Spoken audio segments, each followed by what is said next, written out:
ಎಲ್ಲ ಹೇಗಿದ್ದೀರಾ? ಆಷಾಢ ಮಾಸ ಮುಗಿಯಕ್ ಬಂತಲ್ವಾ? ಆಷಾಢದ ಅಮಾವಾಸ್ಯೆ, ಭೀಮನ ಅಮಾವಾಸ್ಯೆ ಅಂತ ಹೇಳ್ತಾರೆ.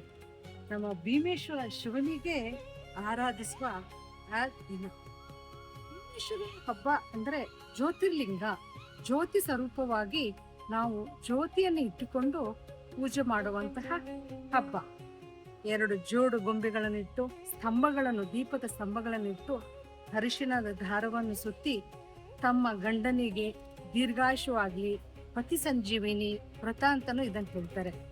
ಇದನ್ನ ನಮ್ಮ ಹಿಂದೂ ಧರ್ಮದ ಎಲ್ಲ ಹೆಣ್ಣು ಮಕ್ಕಳು ಇದನ್ನು 9 ವರ್ಷ ಮಾಡಿ ಜಪನೆಯನ್ನು ಮಾಡುತ್ತಾರೆ.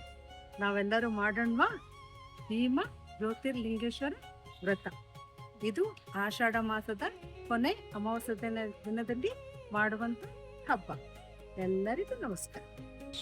ನಮ್ಮ ಭೀಮೇಶ್ವರ ವ್ರತನಿಗೆ, ನಮ್ಮ ಶಿವನಿಗೆ ನಾವೊಂದು ಸ್ತೋತ್ರ ಹೇಳ್ಕೊಂಡು ಹಾಕೊಂಡ್ವಾ? ಮೂಲತೋ ಬ್ರಹ್ಮ ರೂಪಾಯ ಮಧ್ಯತೋ ವಿಷ್ಣು ರೂಪಿಣಿ ಅಗಸ್ತೀಶಾಯ ಶಿವಾಯ ರೂಪಾಯ ನಮಃ.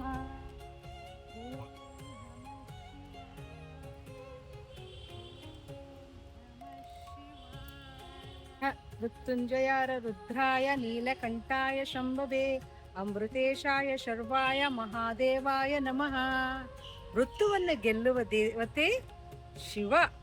ಶಿವನ ಸ್ಮರಣೆ, ಶಿವನ ಅನುಗ್ರಹ ನಮ್ಮ ಎಲ್ಲರಿಗೂ ಇರಲಿ. ಜೈ ಭೀಮನ ಅಮಾವಾಸ್ಯೆ.